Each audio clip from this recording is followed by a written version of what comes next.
ready. It's time to press play, sis. Hello, and welcome to Press Play, sis, formerly known as Black Girls Watch. I'm Ronetta Renee.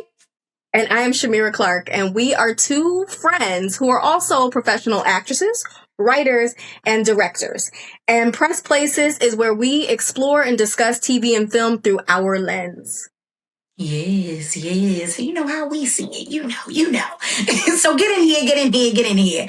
And today we are going to be reviewing Anaconda.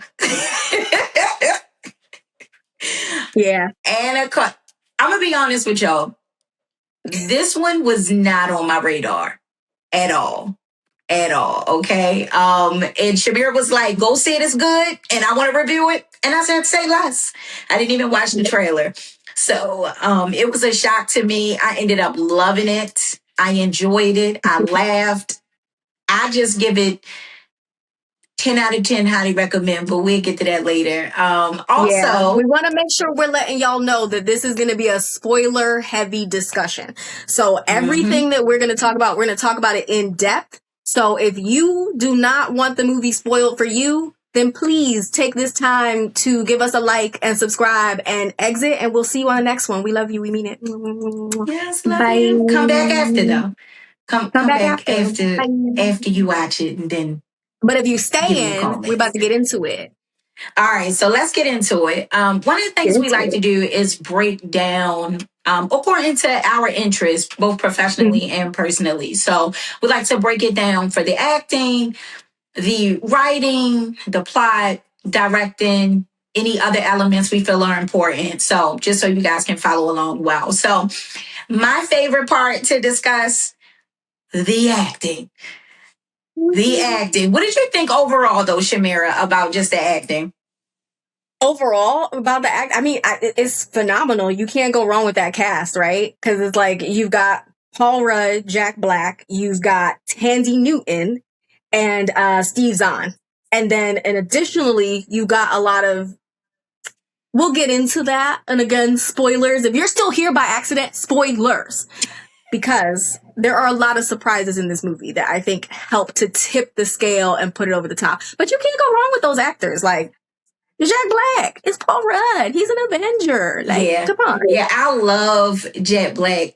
And this made me love him even more. Like, because I just feel like he's so talented. And this brand of comedy, they nail it. You know what I mean? And then I feel like the chemistry between Paul Rudd and Jack Black, 10 out of 10. Like, they do their thing. They do their thing. But then when you sprinkle in Steve Zahn, I'm like, I knew he was funny, but I didn't realize he was that funny. I'm telling you, I was in the movie dying, laughing, y'all. Like, I mean, like, busting a gut laughing. That's how funny it was to me. And I didn't know if it was going to be a comedy, a drama. Like, I didn't know. I just was like, I'm just going to go see it. Did you think it was going to be more similar to the original Anaconda? I mean, yeah.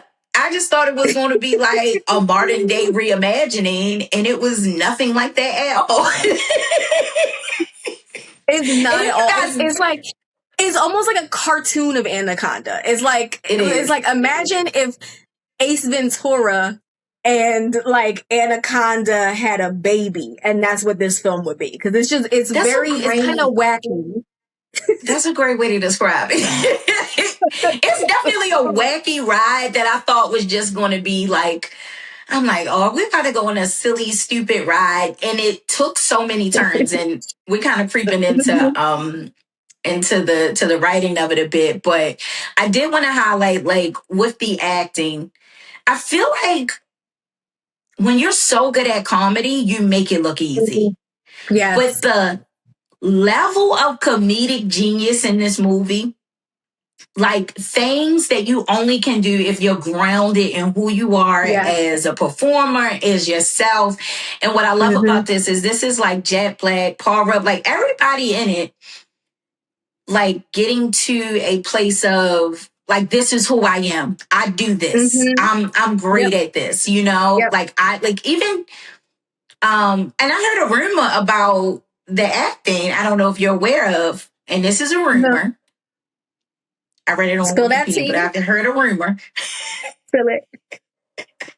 that originally, Paul Rudd was supposed to play Jack Black's character. Oh, interesting. But Jack Black wanted to play that main lead character. So Yeah, I don't know. It's hard to imagine if they swap those roles because they're both great, but I do think that Jack Black's style and choices that he makes as an actor, as a comedic actor, lends itself more to that.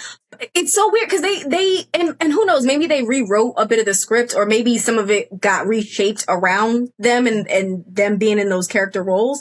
But Paul Rudd kind of tends to be the goofy everyman, like the unassuming guy, right? Who's funny by accident. Like we're more so laughing at him than we are with him. He's not as much in on the joke, his characters, right?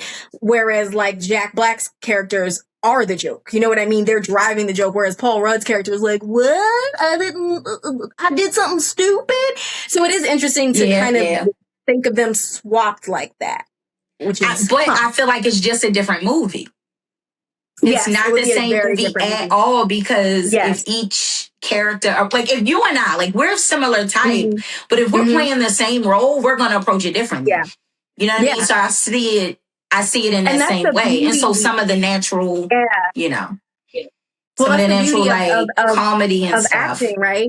And it's like what you were saying, right? When they become grounded in themselves, it's like, this is who I am. This is the style of comedy and stuff that I do. Then they're grounded in those choices that they're making for those characters because they're doing it sort of like almost, for lack of a better way to say it, tongue in cheek, right? Where they're kind of like, no, I know that I'm going to do this and it's going to make people feel a certain way and they're going to laugh or et cetera, et cetera, et cetera. Like, yeah, like that scene with the pig taped to Jack Black's back where he's running and screaming. I cannot picture Paul Rudd doing that. It would be a completely different scene. And I don't think it would be as funny. That's not because Paul Rudd's not funny. It's just a different, it would be different. A different brand of comedy. Yeah. And then, you know, with improv, it can take a spin, right? It just would have been a different scene. So I don't know if that's true or not. You know, Jack Black and Paul Rudd, get on here and tell us whether we right or wrong, okay? Because I tried to find an interview where they said it, but I couldn't find it. But I thought that was like an interesting, like, what if, this is why casting is so important.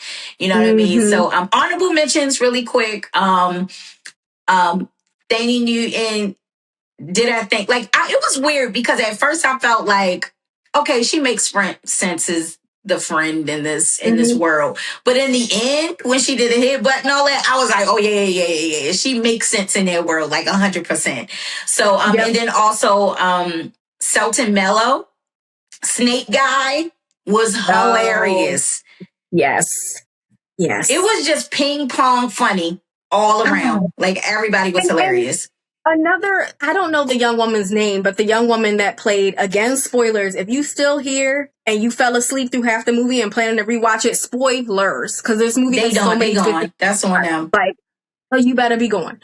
But a special shout out to the young woman that played the villain, right? The one that turns at the end, because she's in this movie where there is shenanigans going on around her at all times, and it's almost like she's in a completely different movie because she's playing it so straight. She was so believable as first the hero and then believable as the villain, like it all, and it doesn't work if she's not taking it seriously, if she's not grounded into her world in that way. And that's what made it so much funnier, because it's just like this shit is going on around. Like there's even a scene where they're all on the boat doing something crazy. It might have been the headbutt scene or something else, but her character literally just rolls her eyes and like looks to the side. Like she's just outside of it. It made it so good because she's in her own action movie and they're somewhere else. Like, so right. And it made it, because she was so serious, it made it, you know, kind of do a thing. You talk about cameos. There were some cameos in here before we move on. Yeah, do we want to get into that now or do we want to get into that later? Or do we want to do it now? We can get to it later. We can get into it later. All right. So for the story / writing, I I really thought they did such an amazing job. Like, and I'm one of those people, I can, we in the business, I can predict what's happening. Like, I know, like, oh, watch, this was going. Halfway through the movie, I didn't know what was happening. And I was just along for the ride. And I appreciated that. It's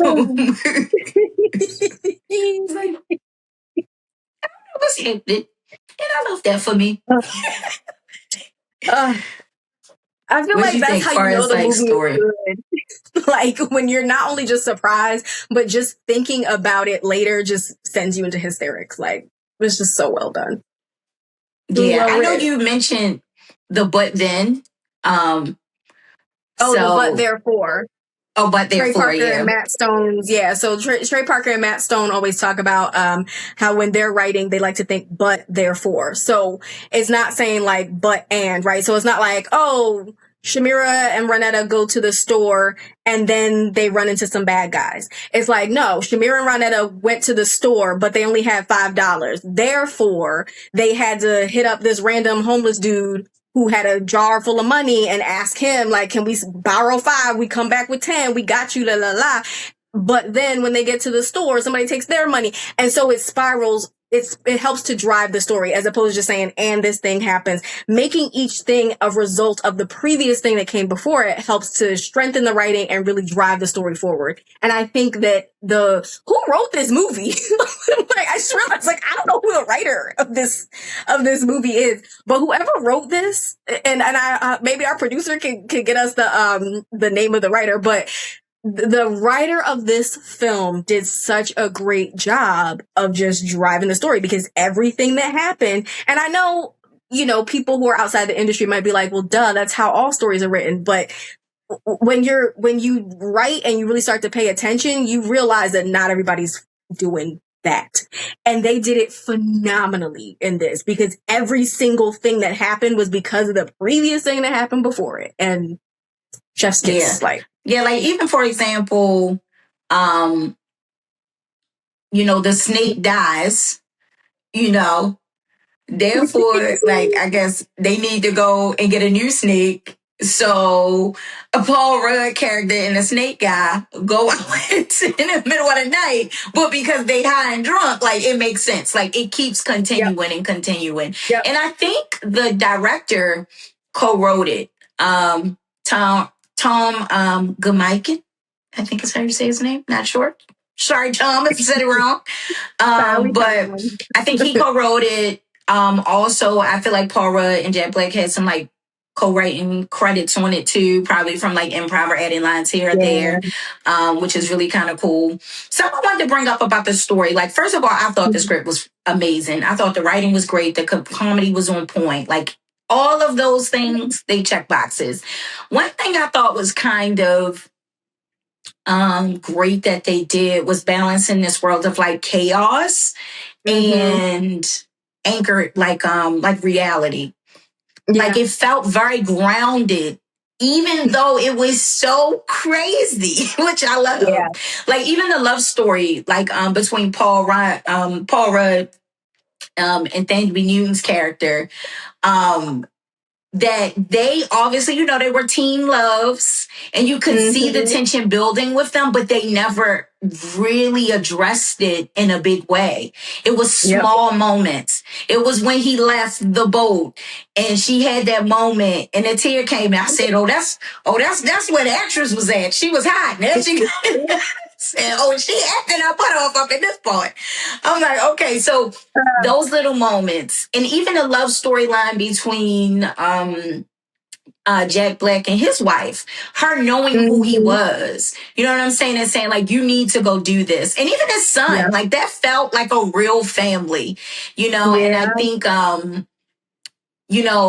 it was something I wanted to add, like, a lot of artists get older and struggle with their passion, but still maybe want to have a family. Not all artists, but some have that struggle of like, you still want to do what makes your heart on, put your heart on fire and use your creative juices. But then part of you's like, but I also do want a little kid running around and all these things. So I think they captured that, like, it's never too late to, follow your dreams and go back, and you can have Right. both, you know? It's never too late, but it might cost you. Like, Yeah, financially, it's gonna mentally, cost you. emotionally. Which is And you also might what's not so get great what you about the thought you was story. gonna get, but Right. But that's what also makes the story great, I think, because they added those consequences into the story. It had consequences in their regular lives as well. Like, it did, and I love that because it felt, again, it was chaos, but it was also very grounded. Another storyline. This is the only place where I felt a little bit of whole. I just didn't believe that Anna, our villain. I just didn't believe how the beginning of that, like, oh, she just want to steal this boat and then just be on the boat with them. Like, at first, that was the only part I was like, that didn't bother me as much and I think the reason why it didn't bother me as much is because I think I've been conditioned to just accept action movie tropes. It's just like, this is how action movies start. Like, okay, sure. And I think that's also before I really understood that this is like a comedy, like, because I knew it was a comedy, but before I understood what kind of comedy it was. So for me, it was almost like almost like in hindsight, tongue in cheek, where they were like, this is how action movies start. It starts with this, and we don't really know how this happens. It doesn't need to make sense. So for me, it kind of worked, but yeah, it was just kind of like, because I also was like, who is she running from? Which I guess got revealed, but I was just like, wait, what does she have to do with this story? And I kind of forgot about her until they got back to the Amazon. I was like, oh shit, that's Homegirl. Okay. Right. And I was like, but to your point, I felt like it was either like, for a plot choice or genius because it was making fun of the very thing that the action movies had, but just like, wait, why they together? What? Right. Like, and where you just like, the boat just sitting here, the man sleeps, so you take the Big boat. Man She know how to work the boat. She eating dinner with them. Like, why is she eating dinner with, like, I was just like, what is happening? Like, but that was like the only thing that kind of was like a thread, but I almost feel like the thread may have been intentional, which makes it even more funny. Like, I have to say, go ahead. I'm sorry. Go ahead. Go. No. Go ahead. Finish your point. No. I was about to jump to another point. So it's still related to the story, but I was going to hop over to the directing. Oh, wait. Then I do want to say one last thing about story. My favorite story point in this whole thing was them finding out that Paul Rudd didn't actually have the rights to the movie. Like, I laughed so hard because it was just, and again, it's that but therefore. It's like, it's like if he had the rights to the whole movie Anaconda plays out differently, but because he doesn't have the rights to the film, it just added a whole other layer. And just for them to all be like, and especially because for me, that was almost a plot hole in the beginning. Because I was like, how did he get the rights to Anaconda? Like, what you mean he just rolled up in an office and bought the rights to Anaconda? How much did those rights cost? Like, there was so much that went through my head that was almost a plot hole. But then it paid off so beautifully that I was like, oh, y'all got me. Like, respect. And you know what? That's the funny part about that. Is because we should have known his ass didn't have them rights to that movie. Like, we should have known. All of us. Jet Black. Like, exactly. Yes. He lives in he has a 70-year-old roommate. How you can afford to buy the rights to a major studio film franchise? Like, come on, bro. And also, just real quick, I felt personally attacked as an actor while watching this. Like, when he gets that phone call and he's like, hold on, my shift at Lowe's is almost ending. And then he goes and he's in like the makeup chair and everything and like talking about how he hasn't had a role in a really long time. I was like, ooh. The 70-year-old roommate. I was like, ooh. Oh, they giving the actor like for real. But the shots of his apartment. I was like, I was like, yo, first of all, not only that, I just felt like the fact that I didn't notice, like that I didn't see that as a plot hole, just meant they were moving this thing so well. I was like, look at this thing, look at that thing. Now we're doing this, but it made sense and it felt right. shout out to Jack Black too with his little musical rendition in the beginning, because I think he gets credit for his musical talents, but he's really on another level. Like, this made me just like really, really, really love him even more. Like, I was like, it made me want to go back and watch his other movies that I haven't seen. I'm not gonna lie. You gotta listen to some Tenacious D, because that's his band, right? Like, listen to some Tenacious D. Yeah, they be going in. They are really talented. Like, they really are. Really shouts out to Tenacious D. Yes. A School of Rock. Now I want to rewatch School of Rock. Ugh. And I just want to hear Peaches. Peaches. Let us know. Let us know your favorite Jack Black movie. And let us know. Peaches. What's your favorite Jack Black song? Okay. Yeah. Put your favorite Jack Black song down in the comments, down in the chat. What they call it? The comments or the chat? Don't do that like we old ladies. It's called the comment section. We know what it's called. We use technology. It didn't take us 6 hours to figure out how to record this video. Millennials. All right, but totally unrelated. Let's talk about the directing.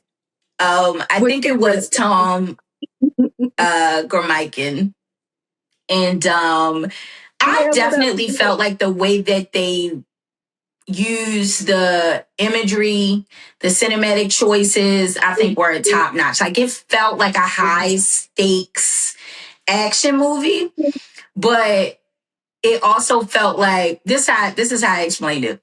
A small budget film with that jacked the high budget idea and became its own thing, which is the plot of the movie. Like, it's so genius. So genius. And not like they were filming a reboot.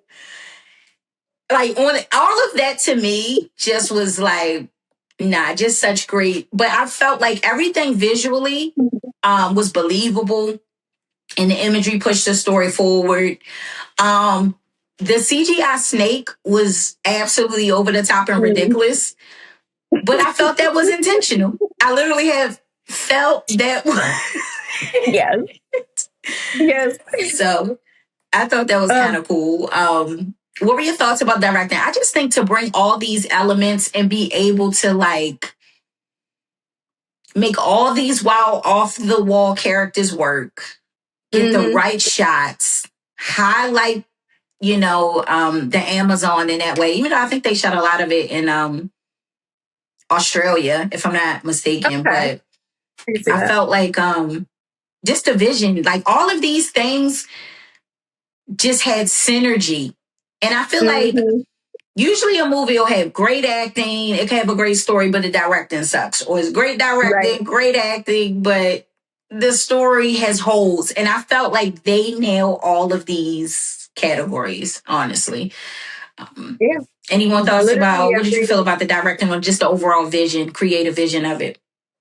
Just every element they nailed. And directing wise, I think it was really brilliant how it's several genres blended into one. Because like I was saying about that action sequence felt like an action movie. And it's shot as an action movie. When they're the scenes with the family, it feels like you're watching a family film, And then when it gets to the comedy, like it feels very comedic. So Tom understood what to do in every single section of the film for every element. He understood how to like frame it and shoot it so that you can really feel like you're in an action movie, and then suddenly to feel the heart and the warmth when you're with the family, and then just to feel a comedy when they're just doing it in these crazy scenarios. Like it was extremely well done. Like, what a well done fucking film. Like it surprised me.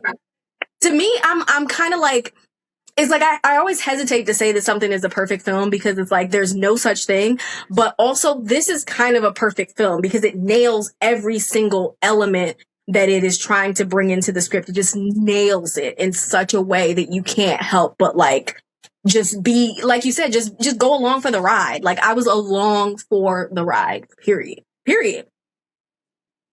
Yeah, I agree. And then a section that I did want us to like kind of like take a look at as well is like production design, set design, as well as wardrobe and all those little elements that I think people underestimate how much they can drive a film. And I know you've personally worked on like a lot of period pieces as well. And those things are small. Well, they're not small choices at all. Heaven, been a little birdie on the wall, but those choices make all the difference. They'd be able to kind of like sell this world, and I felt like they totally nailed it. There was one thing that was a little irky that the wig. That wig, like, no disrespect to hair, makeup. What was up with that wig? And you know what's funny? I discussed this with a friend that I saw Anaconda with when we were leaving. I was like, yeah, the only thing that really kind of took me out of the movie was that wig they put on Thandiwe Newton, because I'm like, she's gorgeous. She has gorgeous hair. Like, why give her a wig that poorly mimics her hair texture? And he was like, oh, because she had to look like an average small town lady as opposed to a gorgeous supermodel. And I was like, oh shit, you might have something there. And I'm like, yeah, I was gonna say, that had to be what it was, because every other element was so intentional and so spot on. I was like, that can't be the one hole. It can't just be like, y'all just didn't realize. And I was like, yeah, that's genius. That is fucking genius. From that standpoint, is like, y'all did this so that this woman who just looks like a supermodel does not look like a supermodel. And it was as close enough to her hair texture that it looked like it was her natural hair, except in certain shots where you're like, that's a wig. But no, I really, like Shamira, feel like it was intentional. Not even to dumb her down, but to now, Shamira, now this is us. So I personally feel like a woman of color growing up in that type of environment is going to have a wig like that. I'm sorry. Like, that's the wig. That's the wig. She's a lawyer. She needs something easy. Like, that's the wig, bro. She probably don't know how to do a twist. Like, that's the hair. I wasn't ready. But that is a solid point. That is a solid point. You're right. Like, you're right.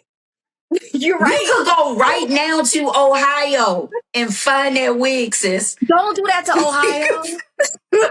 Ohio, we know y'all know how to lay your lace fronts. We love y'all. We love y'all. But I'm just saying. Okay. And you know, no shade.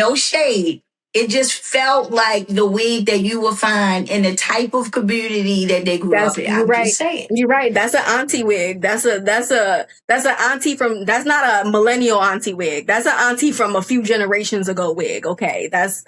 You are absolutely right. Like, so it did irk me, but it felt intentional. Okay. So this is this part where, well, before we rate the movie, really quick, because, you know, this is to the point kind of a remake. I didn't know this was like number 6 or 7 in the series either, in like the world of Anaconda. Did you know about these other movies? No, well, maybe. Like, once, because we did talk about this a little off camera before we started. And so when Ronetta was naming some of the movies, I was like, oh yeah, I guess that did happen. Like, they sounded familiar, but I was like, I didn't watch any of them. I wasn't watching. Who the fuck was watching Anaconda 2 and 3 and 5? Come on. In Lake Placid versus Anaconda. Like, who? Not I said it. What? Not I said it, right? And I'm gonna hold my cameo for our last section. But I think this is a good time to just give our rating. We usually use roses as our rating, unless you have something else to add. But I think this is a good time to throw out roses up. I was going to deduct a couple petals, but in hindsight, it's 5 out of 5 roses, y'all. So 5 is the max you can get. We take into account the acting. Phenomenal. Taking into account for me the writing, phenomenal, hilarious, direction, perfect, the setting, everything down to the wig choice. I just feel like was intentional and it worked. And I left that movie feeling so happy. I just was happy. Like it was just like this was a good time. This was a really good time. So I give it 5 roses. Yeah, I agree with that. I would also give it 5 roses. I think every element was intentional and well done. And I'm like, yo, Hollywood, take note. Like this is how you do a remake, reboot, whatever. Like this is how you do it. Like you don't have to keep giving us garbage. Like, you know, I love all of my SNL ladies, but you don't, that Ghostbusters, the remake, bad example. Bad. Love Leslie Jones, Kristen Wiig, love them all. Bad. This is how you do a remake. This is how you do it. Like, so for me, it gets 5 roses. Like, no notes. I don't know what to say. Make more, please. Because also, I agree with Ronetta, where it just was, I came out just feeling so happy. And it just made me, I was saying in the theater, I was like, I cannot remember the last time I laughed this hard. The only thing I can compare it to in my brain as far as laughing that hard was Borat. When Borat first came out, I fell out of my chair in some of those scenes. And in this theater, I was literally like doubled over, just like, again, even just the very simple joke that Paul Rudd just didn't have the rights to the film, that sent me over the edge. That scene with Jack Black running with the pig taped to his back, I think about that sometimes. Just for my own happiness, I'm just like. And I knew his ass wasn't dead. At first, I was like, what? I don't know what they doing in this movie. They might have killed him all. But then I was like, but when they had him under the tree, I was like, his ass ain't dead. His ass is alive, I promise you. Right? Like, that's what made it so good, is because even as people who are like, we're insiders, we know what's happening. They're not going to kill off the star. His face is on, like, you know what I mean? I'm like, what are they doing? What are you doing? And then, of course, he comes back to life and it's hilarious and it pays off. And it's like, yep, just no notes. Just no notes. Like. Yeah, I loved it. I really did love it. Yeah, give him all the awards. Like, give it just here. I hope people get it. I hope people do get it. And it was good. Well, then we give like, it doesn't necessarily have to be, you know, a particular type of person, but we like to give, like, we feel like some people don't get their flowers, right? Mm-hmm. So we have a section dedicated to highlighting. It could be anyone associated with the whole movie that we just want to tip our hat and give flowers to. And I didn't tell you who I was going to pick. It was one of the cameos in the movie. Go ahead. I want to give my flowers to Ice Cube. Because first of all, his cameo, I fell out. Okay? Him running. I'm like, you know that black man run. You know who that is. He like, what's up? And the fact that he said yay, yay, and it also was like, why would he say yay? He was like, how could he not say yay, yay? And I'm taking a selfie in the end credits when he's like, I told you don't post that. And he like taking it down. Like, I'm sorry. I don't know how to remove it. Because Ice Cube is funny. He's hilarious too. His like, you know, him being the straight man makes everything else sell so well. And I just thought having him come in a movie was like, so I want to just, and not just for him, you know, reprising his role in this movie. I just think everything he's done for the industry and just like from music to all the things, I just really think like Ice Cube, he gets credit, but I don't think he gets enough credit. So I'm giving him my flowers today. And he made me die laugh, okay? Who you giving your flowers to? Well, I was also going to give mine to Ice Cube, but I'll change it now. But like, I do agree that like having him cameo in this just added an extra element. Like it's tipped the scales. Part of me is like, should I give it to the other cameo, which was J-Lo, which like, cause again, that just is like chef's kiss to just have J-Lo show up at the very end. And it's just like, it just really lent something to the movie that did this weird fan service, but not in a way that harms the movie. It does it in a way that like makes you feel great, you know? But I actually want to give my flowers to the CGI snake. Without the CGI snake, this movie could not have been possible. That CGI snake was acting his ass off. He had to eat so many people and then had to spit them back out.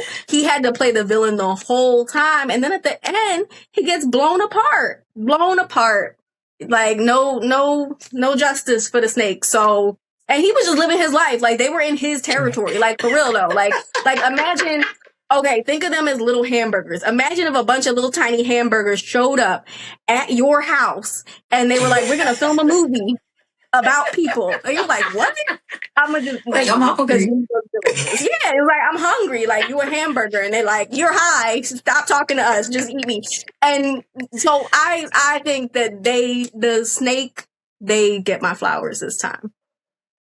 Fair enough. I love that. And I did love, J-Lo's cameo, like you said, even though we giving flowers to the snake, it put a nice button on it. And I felt like it was a nice nod to artists. Because, you may have gone to the rainforest and almost died to relive your childhood dreams, to make a big movie that you didn't have the rights to, that Sony was also filming the same movie, but still film that movie. Take over that set. Get the footage. Put it out at your local film festival. And in the end, you might get to still direct a reboot with J-Lo. You just got to still put it out. It's about keeping the dream alive. Keeping the dream alive. That's it. I loved it. On that note, y'all, thank you for tuning in.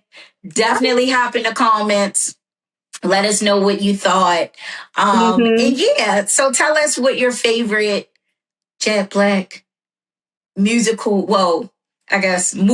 music song. Movie and song.